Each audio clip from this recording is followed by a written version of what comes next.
When I sit across from someone who's losing their home, it gives me a different level of compassion because I actually have experienced it on a personal level. So I think that's kind of one of the personality traits is I'm a very compassionate person. Just by nature, I love people. Welcome to the Real Estate Pros Show, where we interview real estate investing professionals from coast to coast, as well as the service providers that serve the real estate investing industry. Our goal is simple: share what's working now to help you improve and scale your business to the next level and meet the pros that can help you get there. Real Estate Pros is powered by Investor Fuel, America's leader in helping real estate investors and professionals build the business you need to live the life you've always dreamed of. Let's start today's show. Property insurance for real estate investors doesn't have to be difficult, but it does need to be there to protect you when you need it. MyInvestorInsurance.com not only provides insurance at 15 to 30% cheaper than traditional agencies, it's built specifically for real estate investors like you.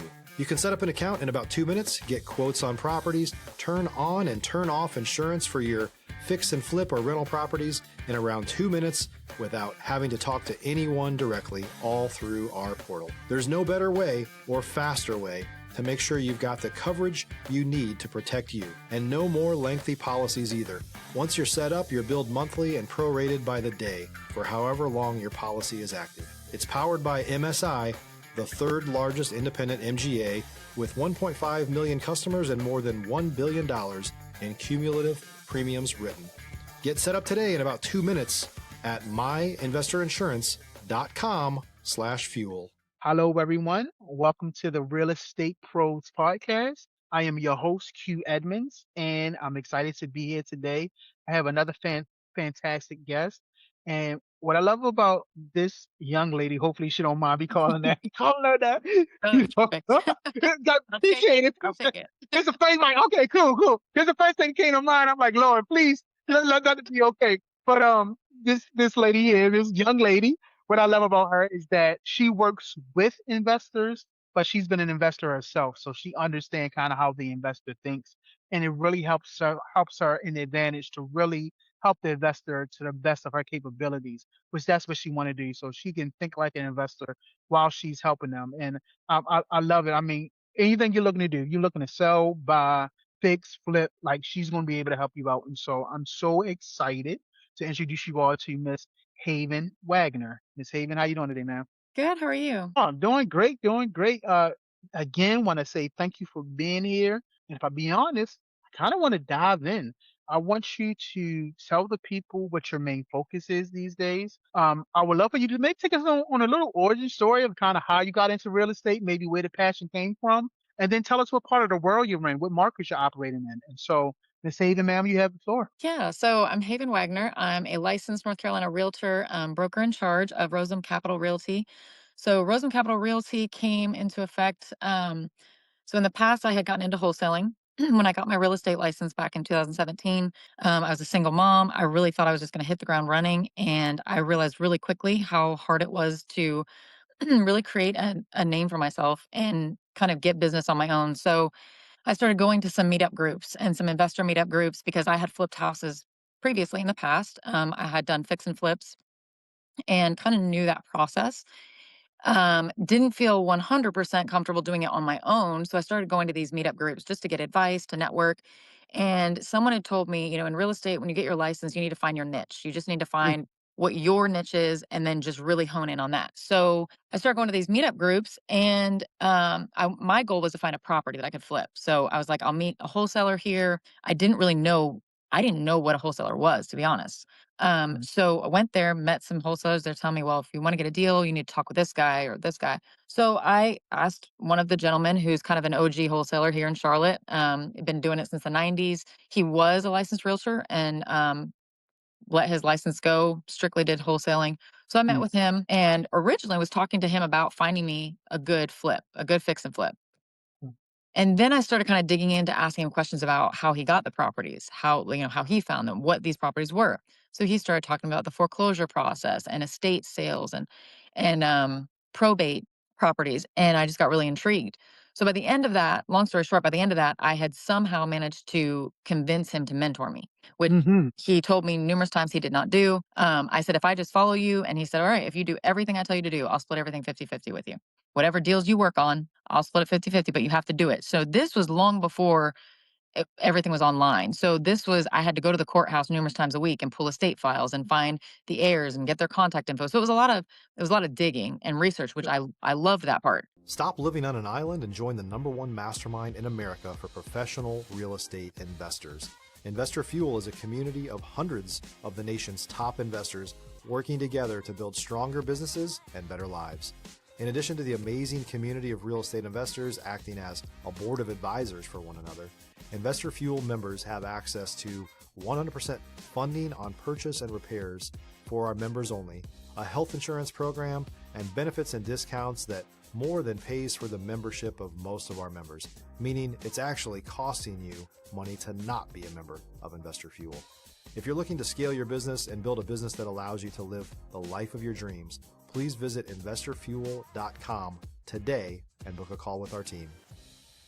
Um, so I started kind of thinking, well, what if I can do wholesaling and be a licensed realtor? So where Yeah. does that kind of match? So I did that for a while. Did a lot of wholesaling, made a lot of good connections, and then in 2024, it seemed like a good avenue to start our own brokerage. So my partner, he's out of Atlanta, Georgia. I'm right outside of Charlotte in South Carolina. So I'm in a kind of a suburb of Charlotte, which is in Mhm. South Carolina. So I'm right over the border. I work primarily in Charlotte, North Carolina, all the surrounding areas of Charlotte. So we decided it worked because he did wholesaling.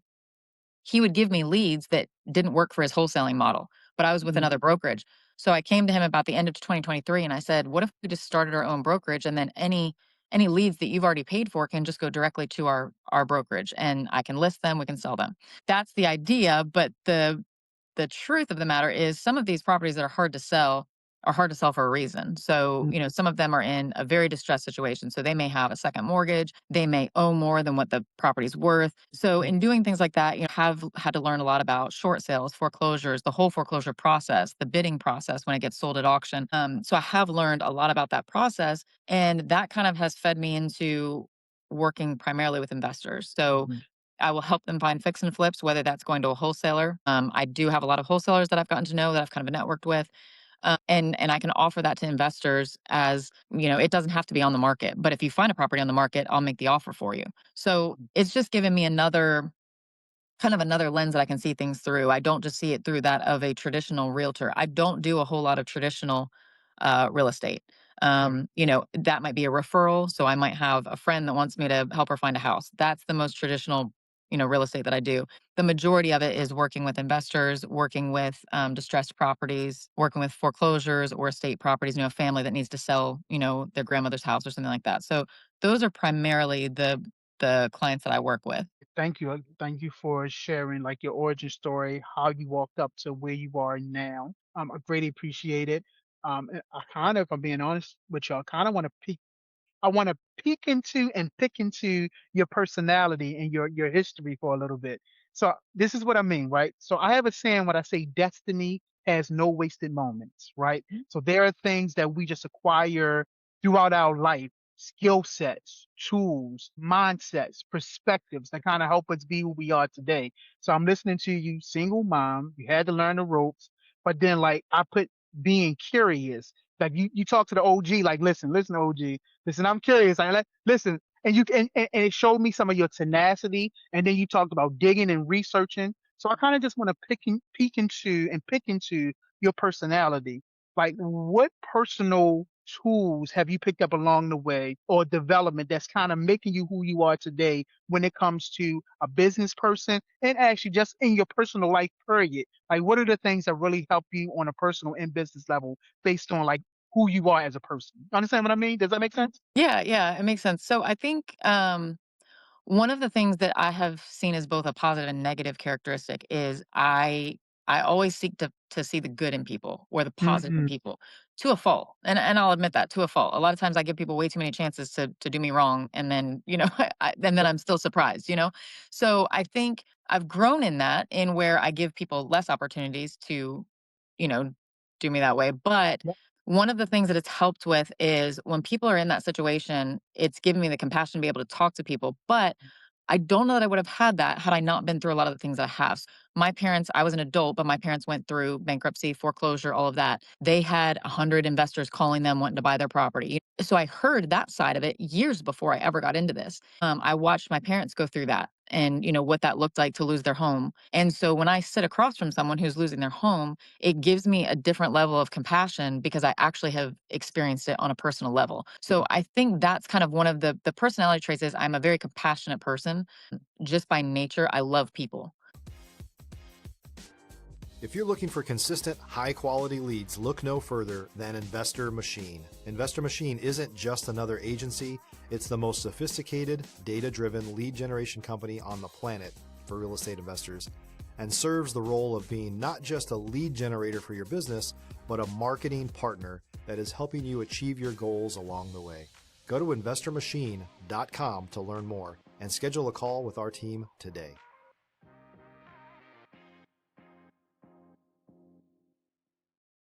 At this point in life, I really Uh, shouldn't. I really should be much more jaded. yeah, yeah, yeah. And I think there are people in my life that are closest to me that have kind of had to steer me in, okay, you do need to put some walls up. You can't just be open game for, everybody. But I think that that's gotten me to a place where now I have a little bit more wisdom Hmm. for, what areas I kind of need to cut off. But I think the fact that, I lived in parts of town when I was, in my early to mid 20s that were considered, not great areas of town, not places because we were doing fix and flips. So, renovated the house I lived in. It was in a not good part of, right outside of uptown Charlotte. Um, I remember my parents were very scared, but it was funny because my mom was more scared, but my dad was like, she'll be fine. Mm, Because I just got to know the neighbors. I got to know the people that lived in that neighborhood, whether they were the person that was, asking for money on the street corner or whether it was a person that had lived there for 50 years, yeah. and had seen all kinds of change go on in that community. And some of them weren't happy that we were coming in and renovating. It was making their taxes go up, and they had lived there 50 years. Hmm. The part that I lived in was at one point it had been segregated.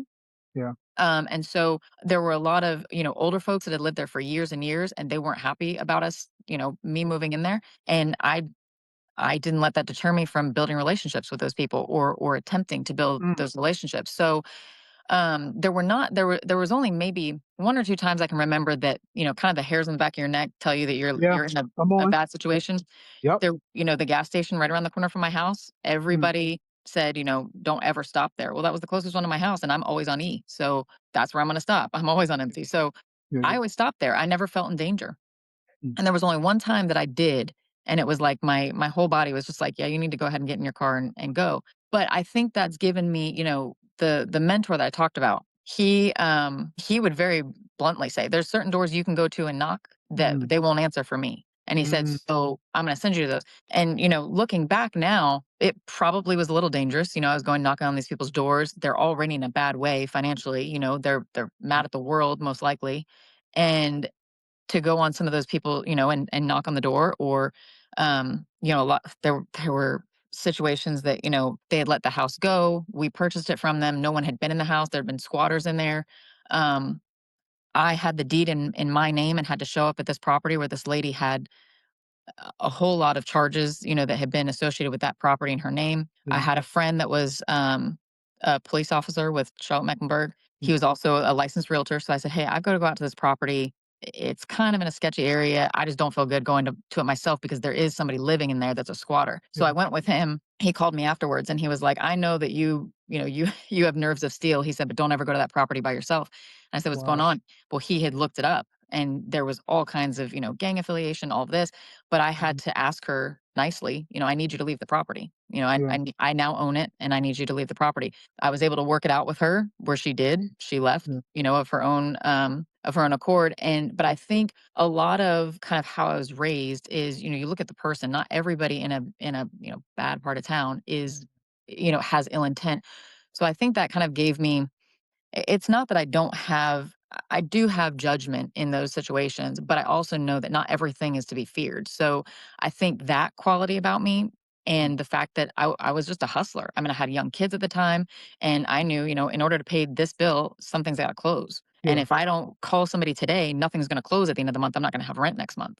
So Yeah. I think that kind of hustler mentality of, I was climbing through windows of properties that, I had bought the deed to, they didn't leave the keys, and I remember asking my mentor, I was like, I'm not going to get arrested, right? Like this scam, you know? Right. And he said, no, we own the deed. You're Yeah. able to, we don't have the keys. And the person left with the keys, moved out and left. And so we didn't have a way to get into the property and I needed to sell it quickly. So those types of things, when I look back on, I kind of laugh because it really was just, this is what needs to be done. This is what I have to do. And this is how it's going to get done. And there's nobody else to fall back on. So Yeah.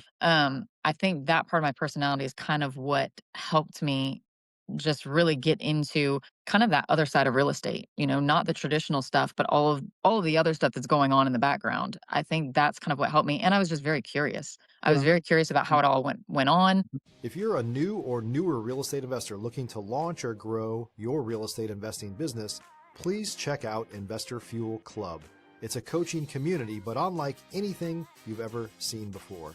And you can actually partner with members of our mastermind from coast to coast on deals right in your market. There's no better opportunity to build a consistent business than to literally partner with pros to help you avoid costly mistakes, avoid the need for capital to do deals, and help you eliminate your fears as you're starting your business. Learn more about Investor Fuel Club at investorfuel.com/club. And I'm a bargain shopper. So if I can get a house from a wholesaler at 120,000, or I could go get it from the owner at 100, that's a Mm-hmm. savings. So when he started telling me how he got the properties, I was like, so Mm-hmm. you're making that difference. So how do I do that? Yeah. And he kind of laughed, but by the end of the, lunch, I think he saw that like I was willing to learn. I was willing to do whatever it took. And I did. I mean, the stories that I have, I kind of joke about like I should write a book about, kind of that other side of real estate, of having to go meet with people at, a nursing home to get something signed and having to hire mobile notaries for a deal that they had 16 heirs and I had to find all of their spouses and have this signed. It took me 3 months to get that deal done.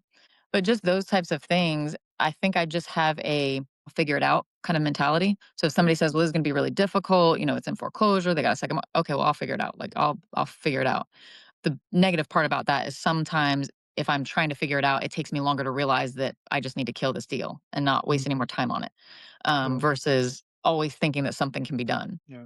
The saving things. So when somebody go into as depth of an explanation that you have with that question, I always like to say thank you for the gift of your vulnerability, right? Because you shared with things with us that you didn't have to share, but obviously what you shared is very impactful and it gives another side that we obviously could not even imagine. I mean, some of the things you said, I really couldn't imagine, right? We talk, I hear people's stories, but that's why I always say everybody's perspective is unique. And Mhm. so, really, honestly, genuinely, thank you for sharing because I believe you're giving our audience things that they've never expected, never thought about. And I think that raises our can, depending on who we are, it should raise our empathy level when we're dealing with certain people because we never know what people are going through, what their experience is. And so, again, I thank you for your gift of vulnerability. I thank you for sharing your experience when it comes to real estate because that's what we do here. Like real estate has so many sides to it, and Mhm. there is the human, emotional perspective of real estate that sometimes we just don't talk about enough. We talk about transactions, we talk about deals, we talk about strategies, burn, DCR, the loans. Like we talk about everything else, but sometimes we don't talk about the human perspective. So I appreciate you sharing. I really, really do. Yeah, absolutely. Yeah, absolutely. So I'm gonna say, but let me ask you this: what's the next real goal for you? What are you looking to solve or scale next? Oh, I really would like to build the brokerage. I think there's so much untapped. There are things that I'm not good at. So trying Yeah. to do all the day-to-day stuff. I would love to get to the point where I could have an assistant who would do Mhm. all of the paperwork. I am not organized enough to have Gotcha. the amount of deals that I have going on at a time. And it really does take, if I could have somebody that I could say, hey, can you fill out this offer to purchase for this Yeah. amount, give them all the details and someone else could do that and get it sent off.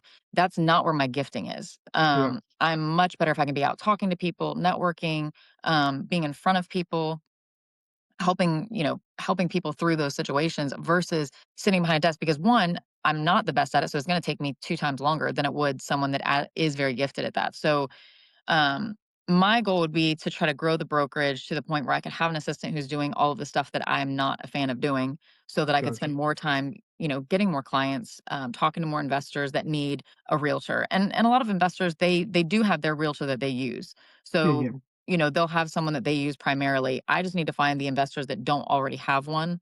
Um, and kind of just let them know, there's a lot that I can do with creative financing. I do also have a lot of contacts and connections that I can put people in touch with, that could be helpful to investors. So I think, from that perspective, really the main thing that I would like to do is I would like to grow the brokerage because I want something that I can say I built, other than, building oh yeah, children. Like I've raised I children, get you. built Yeah, human yeah, beings. I hear you. But I would like something that I can show, and I can say, yeah, I put a lot of time into this, and this is what I built. Got you. Well, I have a wife that's building a child, and let me tell you, y'all skills are definitely transferable to be like y'all can build whatever y'all want to. So there's no doubt in my mind that you're going to build a brokerage. And I'm saying that sincerely, like from your curiosity to the way your analytical brain works with research and digging things up, to your fearlessness. There's no doubt in my mind that the brokers will be built. It's just a matter of time, right? And so my wife and I, we have this saying where we say time takes time, right? So you gotta put it's just certain amount of time that you have to put in before things, kind of just start to happen.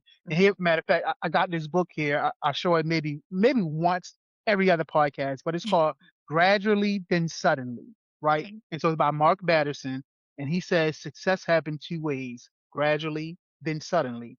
The gradual part is like climbing through windows. The Yeah. gradual part is going to gas stations that people say avoid. The gradual part is talking to people that people would normally avoid. The Right. gradual part is pouring into your kids, making sure that they are emotionally sound, financially sound, making sure that they are safe. Those are all the gradual parts to success. And so the suddenly happens when all the things just kind of just happen together. And before you know it, just deals are coming and you're building a brokerage and you got an assistant. So I'm just saying that all those things are definitely going to come for you because you're taking care of the gradual part. The suddenly part is definitely on its way for sure. So just Yeah, saying that's that, what I'm yeah, hoping. That's what I'm holding out for. So yeah, yeah. Oh, it's coming for sure. Um, I want to put a bow on this because I think asking you this question is important because of your empathy, because of the way you connect with people. I just want to hear your perspective, or maybe even your strategy on building relationships. Like, how important is building relationships to you? it's really important, and I think it's important to weed out pretty early on, the folks that are just using you. And as a realtor, honestly, so for example, my partner that owns the brokerage with me, he's a wholesaler, an Mhm. investor out of Atlanta. The first time we ever met, gosh, I want to say it's probably maybe almost 4 years ago, 5 years ago now. I kind of was his boots on the ground in Charlotte. That's what he needed. Well, he needed me to run comps for him, go out to a property, take a look at it, meet with the owner and all that. And it was about an hour away from where I live. So I was like, this guy's gonna have me driving all the way out here. Nothing's gonna come of it. I'm gonna have wasted my time and gas, all this. But what got me about him is he valued my time. So he said, Mm, it's here it is, and I need you to meet with her, take some pictures so I can get an idea of the condition of the interior, get any other information you can from her, and then you would just send me the pictures, and then I'll send you X amount of money for your time and your gas. That was a first. I mean, I would have investors message me all the time, hey, can you run comps on this property? And you run comps on it, and then you never hear from them again. Well, it's not just a 5 minute process, like if you're putting, especially if it's a distressed property, like you need to look mm, at what the ARV is and all of that. And so I would have so many people that were doing that. So I think really weeding out the ones that valued your time, that yeah, respected your time, yeah, that understood that your time was valuable, weeding those out from the ones that, actually they really are just kind of floating from realtor to realtor until one cuts them off and then they'll go to the next one and get comps and then, they'll cut them off because they may have their own realtor to list stuff, but maybe that realtor's not as available to them, when they need things. So that was kind of, I had to start kind of getting a little bit of discernment, for the yeah, folks that yeah, am I just wasting my time or is this going to be a mutually beneficial relationship? So that's kind of been the biggest hurdle for me because like I said, it'll take me a little bit before I'll be like, yeah, this person's not really, this is not a two-way yeah, street, So that I think I've gotten better at that. It's still something that I am constantly working on though. yeah. No, I love it. I just, I really I love the way you explain things and I'll say this about me. I am definitely a recovering people pleaser. Like I'm well, let me not say recovering because I'm not going back to it, but I am learning to identify that people pleaser in me and put a boundary there. That's Hmm. what I'm learning to do. Hmm. Because for so long, I've allowed people, I've conditioned people to treat me a certain way, not real Correct. understanding that sometimes no is a complete sentence. Like sometimes it's no, and that's it. I don't. There's no explanation. There's no nothing. And Mhm. so I'm learning how to set boundaries up in every facet of my life, business, personal, boundaries to myself. Like there's hard stops I got to put for myself to say, if you go over that boundary, you're just going to keep going and you're going to keep pushing the boundary out further and further. We got to stop it right here. And so I love hearing your self awareness, because I just think that you're going to continue to hone that skill of wisdom, discernment, and I think it's going to continue to serve you as you continue to grow because you're going to continue to grow. It's no doubt in my mind. The way your mindset is, the way your mindset is set up, you're going to continue to grow and be successful. And so I'm just again, thank you for your gift of vulnerability, sharing with us about the good, the bad, the ups and downs, and even places that you're still trying to overcome. So I really appreciate that. So Miss Haven, if someone wanted to get in contact with you, connect with you, collaborate with you, how can they get in contact with you, man? Yeah, so the best way can I give my phone number on here? I mean, Absolutely. Yes, ma'am. If everybody they come- so, Yeah. my personal phone number is 704-213-5155. My email is haven, it's Haven, at rosemcapital.com. That's ROSEM capital.com. I'm on Facebook, I'm on Instagram. You can look at me up personally. It's just Haven Wagner or Rosem Capital Realty. We have both Instagram and Facebook for personal and the business. Feel free to reach out to me there if you have any questions about any kind of tricky situations. If you are a wholesaler and you're worried that you won't be able to wholesale, I have talked to my real estate attorneys about that and kind of gotten the inside scoop on that. So I'm willing to share that information. And then just if you have any questions about real estate in general, I love talking about real estate. I love helping other people, and working and kind of connecting that way. So yeah, I'm definitely shoot me a text, give me a call. Got you. Absolutely. Well, listen, Miss Haven, let me just say one, thank you for your time. You told a beautiful story about how the person valued your time. So we know time is our most precious commodity. So thank you for your time today. Thank you for your story. The late Kobe Bryant said, "Nothing in this world moves without story." There's a story attached to everything, to the computer that we're on, to the cameras that we use. Even my glasses probably got a serial number. Everything has a story that can trace back.